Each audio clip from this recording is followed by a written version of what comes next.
بالله العلي العظيم حسبنا الله ونعم الوكيل نعم المولى ونعم النصير الحمد لله الذي لا يبلغ مدحته القائلون ولا يحصي نعماءه العادون ولا يؤدي حقه المجتهدون ولا يدركه بعد الهمم ولا يناله غوص الفتن الذي ليس لصفته حد محدود ولا نعت موجود ولا وقت معدود ولا أجل ممدود فطر الخلائق بقدرته ونشر الرياح برحمته ووتد بالصخور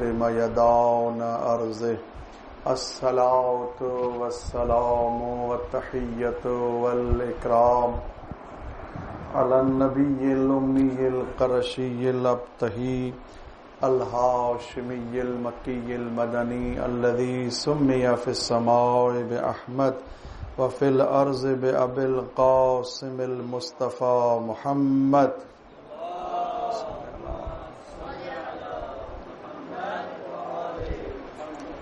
ثم الصلاة والسلام على أهل بيته الطيبين الطاهرين المأسومين المظلومين الذين أذهب الله عنهم الرجس وطهرهم تطهيرا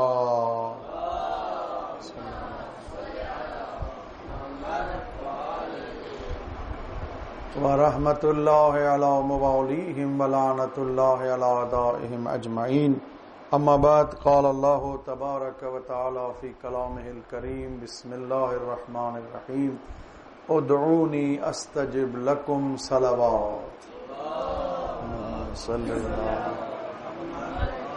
دعا امام زمانہ بسم اللہ الرحمن الرحیم اللہم کل ولیک حجت ابن الحسن صلواتک علیہ وعلی آبائہ فی هذه الساعة وفی کل ساعة ولیا وحافظا وقائدا وناصرا ودلیلا وعینا حتی تسکنه ارضک طوعا فتمتعه فیہا طویلا سلامتی امام زمان صلوات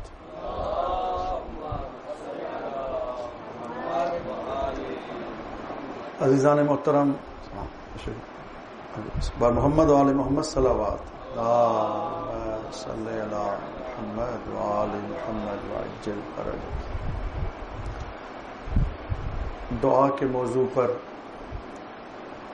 آپ کی خدمت میں کچھ عرائض پیش کر رہا تھا. ماہ مبارک رمضان میں اکثر وعظ اور نصیحت کی ضرورت ہے. کوشش کی جائے کہ مجلس پڑھنے والے بھی نصیحت اور موعظے والی باتیں کریں تاکہ لوگ اپنے آپ کو انشورٹ کریں. اس ماہ رمضان میں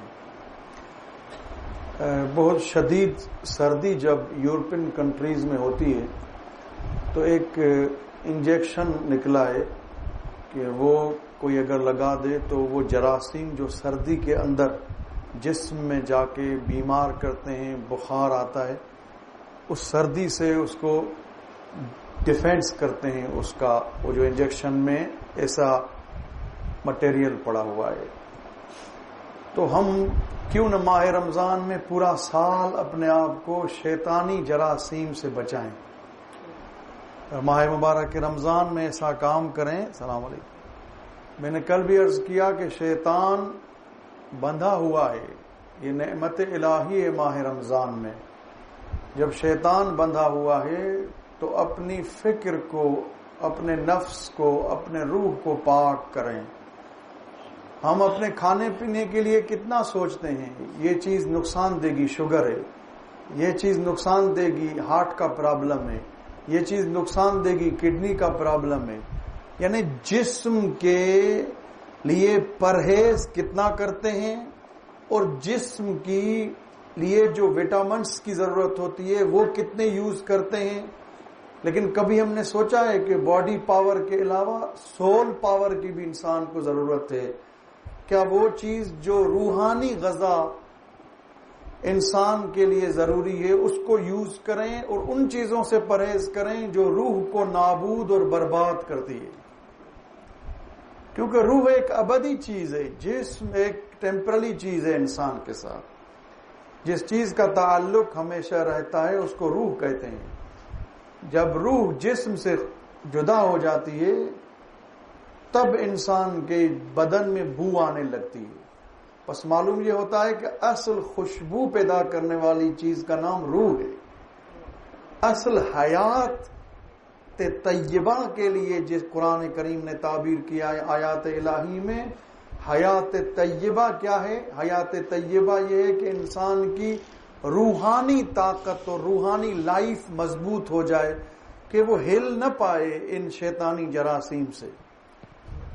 اس کے لیے آپ دیکھیں، کبھی آپ نے سوچا ہے شب قدر قریب ہے کہ پہلے ائمہ کا واسطہ دے کے اس کے بعد اللہ سے مانگتے ہیں. پہلے اپنا واسطہ بک یا اللہ بے محمد بے علی آخر تک جو واسطے دیتے ہیں. یعنی انسان اس جسم کو قابل ہی نہیں سمجھتا الہی بارگاہ میں پیش کرے، اور روح کو بھی اتنا برباد کر دیا ہے، قابل نہیں سمجھتا کہ محضر الہی میں پیش ہو. سرکار خمینی صاحب کا ایک قول ہے، عجیب قول ہے، ہر عارف اس قول کو پیش کرتا ہے کہ چھوٹا اگر بچہ ہوتا ہے اس کے سامنے آپ گناہ نہیں کرتے ہیں کیونکہ ان سے آپ کو شرم آتی ہے. آقا فرماتے ہیں عالم محضر خداست، در محضر خدا گناہ نہ کنید. یہ پوری دنیا اللہ کے حضور میں آپ موجود ہیں، اللہ آپ کو دیکھ رہا ہے. جب اللہ کے حضور میں ہیں تو حضور الہی میں گناہ نہ کریں کیونکہ اللہ آپ کو دیکھ رہا ہے. آپ ایک بچے سے شرم کرتے ہیں تو اللہ سے. اور مولا کائنات سے ایک شاعر نے کہا تھا سرمد گر حساب حشر با علی ستا توانی گناہ کن. سرمد شاعر کا نام ہے. سرمد اگر علی بیٹھے ہیں قبر میں قیامت میں بیٹھے ہیں تو جتنے گناہ کرنے ہیں کرو. دوسرے نے کہا پہلی سطر تو صحیح ہے، سرمد گر حساب حشر با علی. سرمد اگر قیامت کا حساب کتاب علی کے ہاتھ ہے، شرم ز رخ علی کن و کمتر گناہ کن. یہ دیکھو کہ قبر میں علی کو کیا منہ دکھاؤ گے، اس سے شرم کر کے کم گناہ کرو. تھنک ہر ایک کی اپنی اپنی ہے. کبھی یہ سوچے مولا کائنات امام حسین، یہ شفاعت وغیرہ کرنا غازی سرکار کے لیے امام حسین کے لیے کوئی بڑی بات نہیں، لیکن کم از کم ہم بھی تو ان کے سامنے پیش ہونے جیسے ہوں، ہم اپنے آپ کو پیش کر سکیں ان کے سامنے، ان کے حضور آ سکیں. ہم یہ قابلیت تو اپنے آپ میں بنائیں کہ ہم ان کے حضور پیش ہو سکیں. اس لیے روحانی طاقت ماہ رمضان میں انسان کوشش کرے 11 مہینے کا زاد و راہ لے کے چلے. امیر ایک بیان مولائے متقیان نہج البلاغہ میں فرماتے ہیں من قلت الزاد و طول الطریق. راستہ بہت لمبا ہے، میرے پاس زاد و راہ تھوڑا ہے. علی کے پاس اگر آپ یہاں سے حیدرآباد جائیں گے ایک سوٹ میں جائیں گے، شام کو واپس آ جائیں گے. اگر آپ ایک رات رکنا ہو تو ایک سوٹ بھی لے جائیں گے ساتھ میں. اگر مولا آپ کو نصیب کرے مشہد جائیں گے 2-4 سوٹ لے جائیں گے، ایک پہن کے جائیں گے. اگر کربلا بھی مل گیا تو خدا آپ کو نصیب کرے عمرہ بھی اگر ہو گیا، حج بھی ہو گیا. یعنی عاقل انسان کا کام یہ ہے کہ زاد و راہ سفر کے مطابق ہو. کبھی ہم نے سوچا ہے کہ ہمارا زاد و راہ، ہم بڑے عابد بن جاتے ہیں، نماز پڑھی، روزہ رکھا، سمجھے پتہ نہیں کتنی قبول بھی ہے یا نہیں ہے. وہ معاذ ابن جبل والی تفصیلی روایت ہے، آدھے گھنٹے کی روایت ہے کہ امام نے کیا فرمایا معاذ ابن جبل کو جب فرشتے عمل کو لے جاتے ہیں پہلے آسمان والے روکتے ہیں، روک لو اس نے غیبت کی ہے، اس کے عمل کو واپس کرو. پھر جب آگے جاتے ہیں چلو غیبت نہیں کی ہوگی، دوسرے آسمان پہ کہتے ہیں خبردار اس نے تہمت لگائی ہے. 7 آسمان تک آپ کا عمل پہنچے گا تو مقبول بارگاہ الہی واقع ہوگا نا. یہ ہر آسمان پہ چیکنگ ہو رہی ہے، ہر آسمان پہ چیک پوسٹ ہے کہ پہلے اس کے عمل کو دیکھیں خلوص سے تھا، ریاکاری کے لیے نہیں تھا، اخلاص کے لیے تھا. گھر میں نماز پڑھوں گا 2 منٹ میں ختم، اور اگر خراسان میں جو 4 لوگ مجھے دیکھ رہے ہوں گے 10-15 منٹ تک میری نماز چلے گی. گیا ساری عبادت ختم. اس لیے جیسے تم گھر میں پڑھتے ہو یہاں بھی ویسے ہی پڑھو. گھر میں جلدی کرتے ہو، یہاں طولانی کر رہے ہو کہ لوگ نہ کہیں یار یہ تو بہت جلدی نماز پڑھ رہا ہے. نماز گئی کیونکہ ریاکاری ہو گئی، آپ عام روٹین سے ہٹ گئے. جتنا سفر ہوتا ہے اتنا. دعا کا مہینہ میں نے موضوع دعا رکھا ہے، اس میں جتنی ہو سکے دعا کریں. میں نے آیت جو پڑھی آپ کی خدمت میں کہ اللہ کہتا ہے مانگو، سفرہ الہی آمادہ ہے. ہم نہ مانگے. فضائل کے دن بہت ہیں، انشاءاللہ فضائل آپ سنتے رہتے ہیں، کیونکہ اس آدھے گھنٹے میں صرف اخلاقیات ہی بیان ہو سکتی ہیں جو ماہ رمضان میں اس کی ضرورت ہے تاکہ آپ انشورڈ ہو جائیں. دعا، کل میں نے جو دعا پڑھی کل کے دن کی، خدایا مجھے عفت بطن عطا کر اور عفت فرج عطا کر. فرج یعنی شرمگاہ کی بھی پاک دامنی اور پیٹ کی بھی پاک دامنی. ہر چیز انسان کو حق نہیں اپنے شکم میں لے جائے اور اپنے بچوں کے شکم میں داخل کرے. ہر غذا نہیں، کسی کو کوئی حق نہیں ہے. چیک کرنا ہوگا کہ یہ غذا حلال ہے، یہ غذا حرام ہے، حرام سے دور رہنا چاہیے، حلال غذا کو یوز کرنا چاہیے. تو میں نے کل آپ کو وعدہ کیا تھا آغا مقدس اردبیلی کا واقعہ میں آپ کو بتاؤں گا. کیا بات بنی جس کی وجہ سے امام حجت کا دیدار ان کو نصیب ہوا. ایک صلوات پڑھیے محمد و آل محمد کی ذات.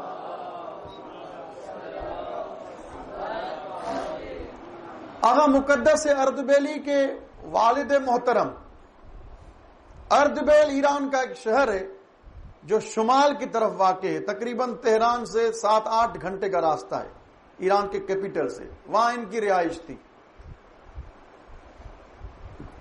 ایک بڑے بڑے باغات تھے وہاں سیب کے.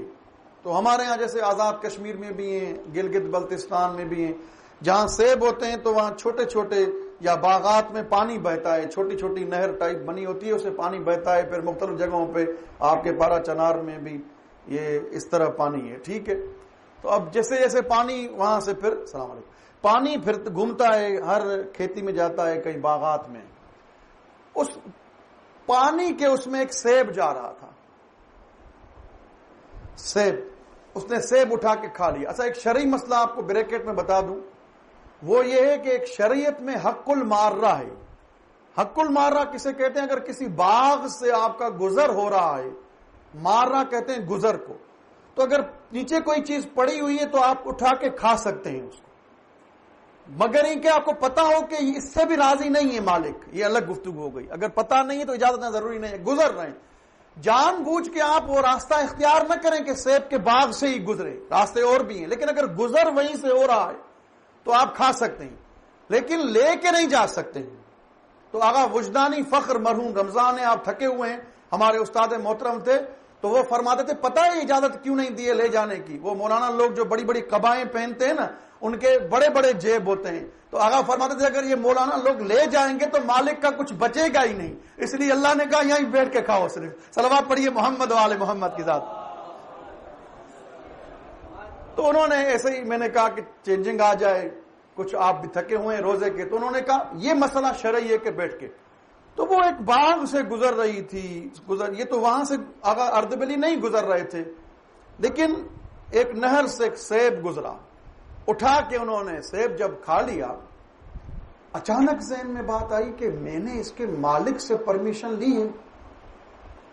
یہ جو میں نے سیب کھایا پتہ نہیں کہاں سے آیا، کیا وہی جو پانی کی چھوٹی سی نہر تھی، لیتے لیتے لیتے وہاں پہنچے جہاں وہ باغ تھا. کہا بھائی یہ باغ کس کا ہے؟ کہا فلاں صاحب کا ہے.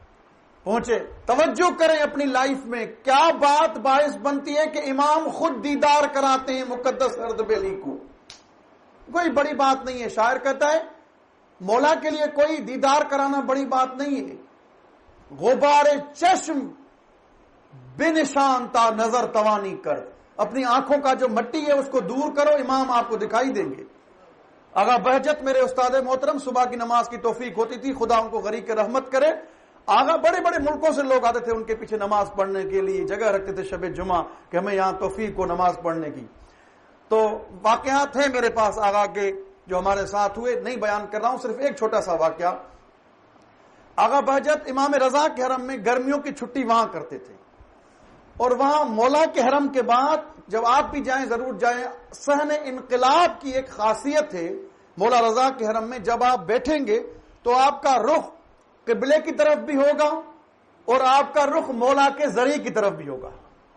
یہ صرف صحن انقلاب کی جہاں جناب حر عاملی صاحب وسائل الشیعہ کی قبر ہے. ایک اور عالم بزرگوار کی بھی قبر ہے جس کو آیت اللہ نخودکی اصفہانی کہتے ہیں. انہوں نے خواب دیکھا. آغا بہجت حرم کے بعد جب ہم ہوتے تھے ساتھ میں، کبھی کبھی توفیق ہوتی تھی تو پہلے امام رضا کی زیارت کی، پڑھتے رہے، اس کے بعد آغا کے قبر پہ آتے تھے، وہاں بیٹھ کے کچھ پڑھتے تھے. ڈیلی ان کی روٹین یہ ہوتی تھی. تو وہاں پر آغا نخودکی اصفہانی کو نے خواب میں دیکھا کہ مولا رضا کے حرم میں کچھ لوگ انسانی شکل میں آ رہے ہیں. آغا نخودکی اصفہانی پتہ ہے کون ہے؟ ان کو بیٹے نے کہا قبلہ نشان از بی نشان، 2 جلد میں اس عارف بزرگوار کی کتاب ہے. کسی نے بیٹے نے کہا بابا وقت کا ٹائم لکھ لیں، کب ملاقات کا ٹائم ہے، بار بار لوگ آتے ہیں، ہم تھک جاتے ہیں، آپ تھک جاتے ہیں. آغا نے کہا اللہ کے پاس کوئی ٹائم ہے ملاقات کا؟ ہمیشہ در کھلے ہوئے. نخودکی کون ہوتا ہے ٹائم مقرر کر؟ جو جب آئے بسم اللہ. جب الہی بارگاہ کھلی ہوئی ہے تو نخودکی کوئی حیثیت ہی نہیں ہے. کیا الفاظ ہیں دیکھیں. حاجات مومنین کے لیے جو اصول کافی میں باب قضاء حوائج المومنین، جو مومنین کی حاجات کو پورا کرتا ہے اس کا کیا ثواب ہے، پورا باب آغا کلینی صاحب نے قائم کیا ہے اصول کافی میں. انہوں نے کہا ٹھیک ہے. خواب میں جب آغا نخودکی اصفہانی نے دیکھا کہ کچھ انسانی شکل میں لوگ جا رہے ہیں، کچھ حلال حیوان کی شکل میں جا رہے ہیں، یہاں تک کہ کچھ حرام حیوان کی شکل میں مولا کے حرم میں جا رہے ہیں، اور امام کی کرسی وہاں لگی ہوئی ہے صحن انقلاب والے دروازے پہ. جو جا رہا ہے مولا اوپر ہاتھ گھما رہے ہیں، جو جا رہا ہے، جو ون ٹو آل.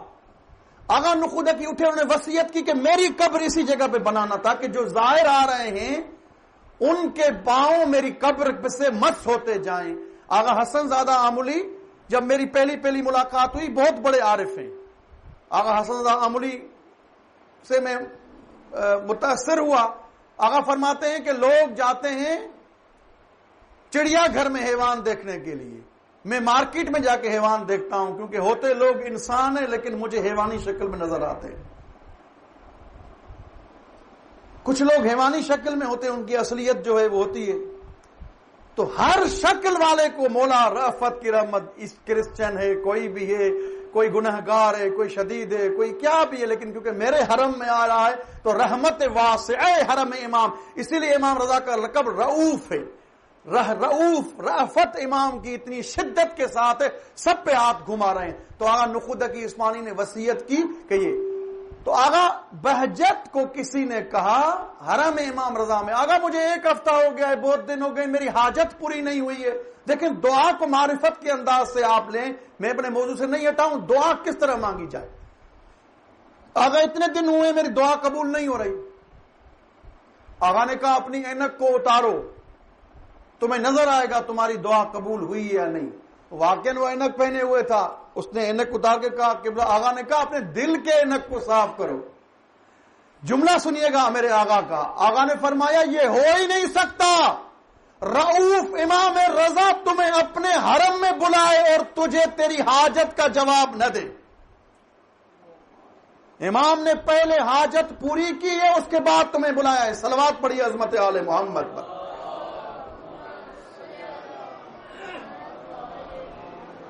کبھی کبھی ہم ایک دعا کی قبولیت کی شرط کیا ہے، ہم کبھی اللہ پہ غلط گمانی نہ کریں. پتہ نہیں قبول ہوگی نہیں ہوگی، قبول ہوگی نہیں. عدت الدائی میں ابن فہد ہلی کا مقبرہ باب القبلہ امام حسین کے حرم کے سامنے ہے. لکھا ہوا ہے مقبرت ابن فہد ہلی، جس نے عدت الدائی پوری کتاب لکھی ہے. دعا کیسے مانگی جائے، کب مانگی جائے، کس طرح مانگی جائے. اس میں لکھا ہے کہ ایک دعا کے قبول ہونے کی شرط یہ ہے کہ اللہ پہ غلط گمانی مت کرو. قبول ہوگی یا نہیں. قبول نہ ہوتی تو تمہارے دل میں اللہ ڈالتا ہی نہیں کہ زبان پہ اللہ اللہ کرو. یہ اصول کافی کی روایت ہے. چھٹے امام جعفر صادق علیہ الصلوۃ والسلام فرماتے ہیں، میرے مولا فرماتے ہیں اگر خدا کسی کی دعا کو قبول نہ کرے تو اس کو دعا کی توفیق ہی نہیں دیتا ہے. اب قبولیت کی ایک الگ ہسٹری ہے. قبول کیسے ہوتی ہے؟ ضرور نہیں آپ کو جو چاہیں اسی طرح قبول ہو. جو وہ چاہے گا احسن شکل میں آپ کی قبول کرے گا. یہ ایک الگ گفتگو علمی بحث ہے اس میں. تو دعا کے لیے آغا بہجت نے کہا کہ تو ہو ہی نہیں سکتا. دیکھیں کس طرح انسان کہاں کہاں جا کے پہنچتا ہے، کس مقام پہ پہنچتا ہے. تو آغا مقدس اردبیلی کے والد اس باغبان کے پاس پہنچے جہاں پہ سیب تھا. کہنے لگے یہ باغ آپ کا ہے؟ کہنے لگے کیوں؟ کہا کہ ایک سیب تھا جو میں نے کھایا ہے. کہ آدھا باغ تو میرا ہے، آدھے باغ کا مالک نجف میں رہتا ہے. میں نے تو آدھا سیب تمہیں حلال کر دیا. اب آدھا اگر تمہیں اتنے ہی محتاط ہو، نجف جاؤ، جا کے ان سے حلالیت طلب کر کے آؤ. اب آغا مقدس اردبیلی کے والد محترم اس زمانے میں اپنے سواری پر، خچر پہ یا گھوڑے پہ آتے ہیں نجف اشرف. کہاں اردبیل، کہاں نجف. نجف اشرف آ کے ڈھونڈتے ہیں کون ہے اس کے مالک، ان کا ایک پارٹنر ڈھونڈتے ہیں. توجہ کیجیے گا اس واقعے پہ، بڑا عجیب واقعہ ہے. پورا سال آپ انشورڈ ہو جائیں گے اس واقعے سے ماہ مبارک رمضان تک. جب دیکھا انہوں نے کہا کیا مسئلہ ہے؟ کہا آدھے مالک آپ ہیں، آدھے سیب کی اجازت مل گئی ہے، آدھے سیب کی اور اجازت دیں. کہا ایک شرط ہے تب میں اجازت دوں گا. کہا شرط کون سی ہے؟ کہا ایک شرط یہ ہے میری کہ میری ایک بیٹی ہے، اس سے آپ شادی کریں، جو زبان سے گونگی ہے، پاؤں سے لنگڑی ہے، آنکھوں سے اندھی ہے، کانوں سے بہری ہے.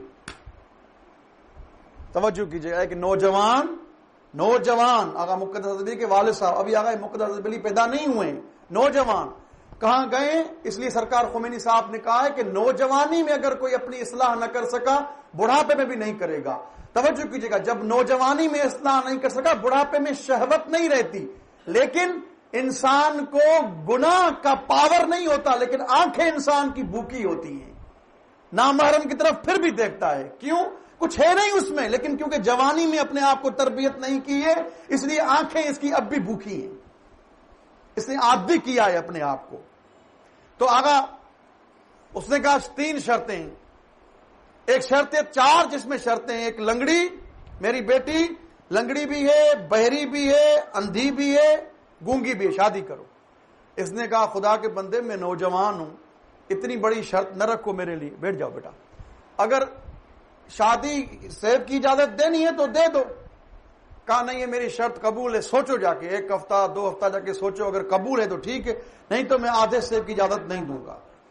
اس کو بھی پتا تھا کہ جو آدھے سیب کی اجازت دینے اردبیل سے آیا ہے، میں اس کو بیٹی دوں گا تو میری بیٹی خوش بخت ہوگی. یہ بڑی معرفت تھی، اس بڑی معرفت تھی. توجہ کیجیے گا. تو وہاں سے کچھ دن گزرے، آ کے کہا کہ مجھے شرط قبول ہے. جب اصرار کیا کہ وہ نہیں مان رہے تو کہا شرط آگے تشریف لائیں، جگہ ہے پر محمد و آل محمد صلوات. آگے تھوڑا سا آگے آ جائیں، آگے صلوات پڑھے محمد و آل محمد. تشریف لائیں تشریف لائیں تشریف لائیں تشریف بر محمد و آل محمد صلوات. شکریہ. عبادت کی قبولیت کے لیے، گناہوں کی بخشش کے لیے 100 صلوات پڑھے محمد و آل محمد.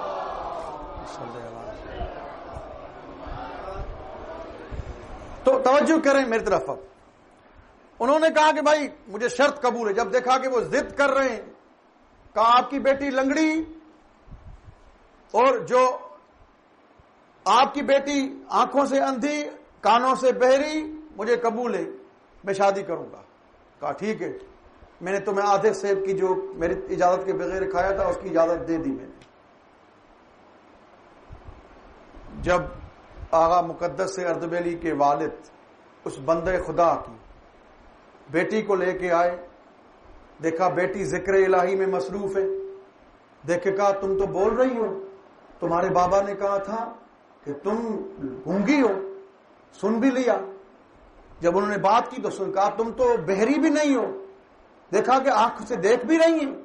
آہستہ آہستہ دیکھا کہ یہ چاروں چیزیں جو کہی تھی کہ اب تیرے بابا نے میرا امتحان لیا تھا کہ مجھے کہا تھا کہ گونگی بھی ہے، بہری بھی ہے، لنگڑی بھی ہے، اندھی بھی ہے، کا امتحان نہیں لیا تھا، میرے بابا نے سچ کہا تھا، میں گونگی بھی ہوں، میں لنگڑی بھی ہوں، میں اندھی بھی ہوں، میں بہری بھی ہوں۔ میں گونگی اس لیے ہوں آج تک اس زبان سے کوئی گناہ نہیں سرزد ہوا، میں لنگڑی اس لیے ہوں کہ آج تک اس پاؤں سے میں گناہ کی طرف نہیں گئی ہوں، میں بہری اس لیے ہوں اس کانوں سے کبھی گناہ نہیں سنا۔ توجہ کیجئے گا، اللہ اکبر، جب یہ جملے کہا سبحان اللہ۔ اب عزیزان محترم میں آپ کے لیے درس دے رہا ہوں کہ حرام لقمہ کتنا مہم ہے انسان کے اپنی زندگی میں حرام سے بچے۔ اب آپ توجہ کریں، آغا مقدس اردبیلی کے والد جو اردبیل سے آدھے سیب کی وجہ سے نجف آئے ہیں پرمیشن لینے کے لیے، اور والدہ کون سی جو نہ زبان کا گناہ کیا، نہ کان کا گناہ کیا، نہ آنکھ کا گناہ کیا، نہ پیروں کا گناہ کیا، ان دونوں کی جب شادی ہوتی ہے ان سے آغا مقدس اردبیلی پیدا ہوتے ہیں جن کو امام حجت اپنا دیدار کرواتے ہیں۔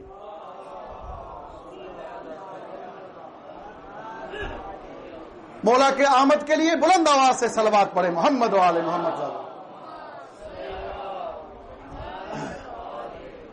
کیا عظمت ہے، کیا عظمت ہے میرے مولا کی۔ مولا کے لیے دیدار کرانا، دیکھیں کیا چیز باعث بنی کہ مولا اپنا دیدار کرائیں، مولا اپنی زیارت کرائیں۔ بس معلوم یہ ہوتا ہے کہ ہم یہ نہ کہیں کہ آگے ہم ٹرینڈ کریں گے بچوں کو، نہیں، اصل لقمے سے شروع ہوتی ہے تربیت، لقمے حلال سے شروع ہو جاتی ہے تربیت۔ اگر لقمہ حلال ہے تو ٹھیک ہے۔ وہ ماں تھی، یہ باپ تھے، کس مقام پہ آغا مقدس اردبیلی پہنچے، یہ مہم ہے۔ ایک عالم دین تو الگ ہے، لیکن بعض لوگوں کو حرام بو کی، حرام غذا کی بو بھی آتی ہے۔ میں نے کل کہا مولویوں پہ نہیں ہے، قم میں ایک موچی ہے جو کفش جوتے ٹاکتا ہے، بعض مجتہدین حضرات ان سے تعبیر خواب پوچھتے ہیں، میں خود ان کے پاس گیا ہوں، وہ مشہور ہیں، نماز شب ہر روز آ کے بی بی معصومہ کم کے حرم میں پڑھتے ہیں۔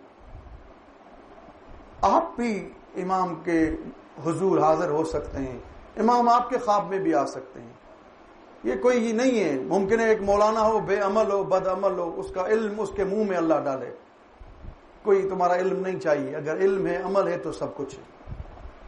کبھی کبھی آپ نے دیکھا ہے، محسوس کیا ہے، آغا جوادی عاملی میرے استاد محترم کہتے ہیں جب جمعے کی عصر کا ٹائم ہوتا ہے، جمعے کی عصر کا ٹائم، جمعے کی عصر کے ٹائم آپ کو ایک اداسی سی محسوس ہوتی ہے۔ آغا جوادی عاملی فرماتے ہیں، بڑے عارف ہیں، جمعے کی عصر کے ٹائم مومنین کو ایک اداسی سی محسوس ہوتی ہے۔ کہا پتہ یہ اداسی کس چیز کی ہے؟ آقا فرماتے ہیں یہ اداسی اس چیز کی ہے کہ یہ جمعہ بھی گزر گیا، یوسف زہرا نہیں آیا۔ یہ ناخواستہ طور پہ مومن کے دل میں، آپ چیک کریں اپنے آپ کو جا کے، یہ جمعہ تو گزر گیا، اگلے جمعے کو چیک کریں، ناخواستہ طور پہ عصر کے ٹائم جیسے 1-1.5 گھنٹہ اذان مغرب میں باقی ہو، آپ اداس رہیں گے۔ ناخواستہ طور پہ جو امام کے لیے دعائیں کرتے ہیں، امام کے حضور کے لیے دعائیں، ظہور کے لیے دعائیں کرتے ہیں، ناخواستہ طور پہ اداسی ہوتی ہے کہ یہ جمعہ بھی گزر گیا، کون سا جمعہ آئے گا؟ دعائے ندبہ کے الفاظ ہیں نا میرے مولا کے لیے، اللہ اکبر، این السبب المتصل بین الارض والسماء، اے زمین پر آسمان سے روزی پہنچانے کے سبب کہاں ہو؟ عزیز علی ان اری الخلق ولا ترانا، میرے لیے بہت سخت ہے میں لوگوں کو دیکھوں لیکن تجھے نہ دیکھوں۔ مولا ہمیں دیکھ رہے ہیں لیکن ہماری آنکھوں پہ پردہ ہے، ہماری آنکھوں پہ گناہ کا پردہ ہے، ہم نہیں دیکھ سکتے ہیں مولا کو۔ میرے مولا فرماتے ہیں جمعے کے دن جب میری مولا کی بارگاہ میں اعمال پیش ہوتے ہیں، میرے مولا فرماتے ہیں جو گنہگار شخص کے گناہوں کو دیکھ کے میں مہدی روتا ہوں، کم از کم اس لیے گناہ نہ کرو نوجوانوں کہ اپنے امام کو گریہ نہ کرواؤ. امام کے لیے غم کم ہے، کربلا والوں کا غم کم ہے کہ زیارت ناہیہ میں میرے مولا فرماتے ہیں لَأَنْدُبَنَّ صَبَاحًا وَمَسَاءً لَأَبْكِيَنَّ بَدَلَ الدُّمُوعِ الدَّمَا. میں رات اور دن گریہ کرتا ہوں، جب میرے آنسو ختم ہو جاتے ہیں میں خون روتا ہوں. یہ زیارت ناہیہ کے جملے ہیں. علامہ بحر العلوم ایک جملہ پڑھوں گا، مصائب کا آنکھوں سے آنسو آ جائیں سمجھنا تیرے گناہ معاف ہو گئے. ہاں دارو اللہ، ہمارے پاس کوئی اور وسیلہ نہیں اہل بیت کے علاوہ، ہم ان کو لے کے آئیں جن پر بڑے ظلم ہوئے، ان کے صدقے ہمارے گناہوں پہ معاف کر، اور شبائے قدر کو ہمیں درک کرنے کی توفیق عطا فرما پروردگارا. ایک جملہ صرف ذکر مصائب کا. علامہ بحر العلوم میں امام زمانہ سے پوچھا مولا آپ جو خون کے آنسو روتے ہیں کیا اکبر کی مصیبت ہے؟ میرے مولا نے فرمایا اگر اکبر ہوتے تو خود وہ بھی روتے. کیا اصغر کی مصیبت ہے؟ کیا اصغر ہوتے وہ بھی روتے. کیا عباس کے کٹے ہوئے بازوؤں کی مصیبت ہے؟ کیا عباس ہوتے تب بھی روتے. رونے والوں رونا تیرا مقدر ہے. میں روایت پڑھوں گا. ہاں جس کو گناہوں کی معافی مانگنی ہے کیا حسین پہ روتے؟ کیا حسین ہوتے تو خود بھی روتے. بحر العلوم ہاتھ جوڑ کے کہتا ہے مولا پھر آپ خون کے آنسو کس پہ روتے ہیں؟ میرے مولا نے فرمایا میں اس وقت پہ روتا ہوں جب میری پھوپھی زینب کی چادر شمر نے نیزے سے اتاری، بالوں سے خون کے فوارے شروع ہوئے، آواز آئی بھائی عباس شمر چادر اتار کے لے گیا. وَسَيَعْلَمُ الَّذِينَ ظَلَمُوا أَيَّ مُنقَلَبٍ يَنقَلِبُونَ إِلَٰهِ بِاسْمِكَ الْعَظِيمِ الْأَعْظَمِ الْعَزِّ الْأَجَلِّ الْأَكْرَمِ بحق محمد وآل محمد. پروردگارہ ہماری عبادت کو اپنی بارگاہ میں قبول فرما. پروردگارہ ہمارے صغیرہ اور کبیرہ گناہوں کو معاف فرما. جن لوگوں نے افطار کا بندوبست کیا ہے ان کے رزق میں، روزی میں، مال میں، عزت میں اضافہ فرما. جو لوگ یہاں آئے میرے مولا ان کے رزق میں، روزی میں میرے مولا اضافہ فرما.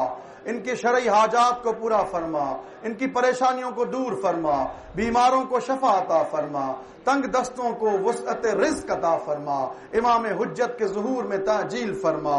ایک سورہ فاتحہ 3 دفعہ سورہ اخلاص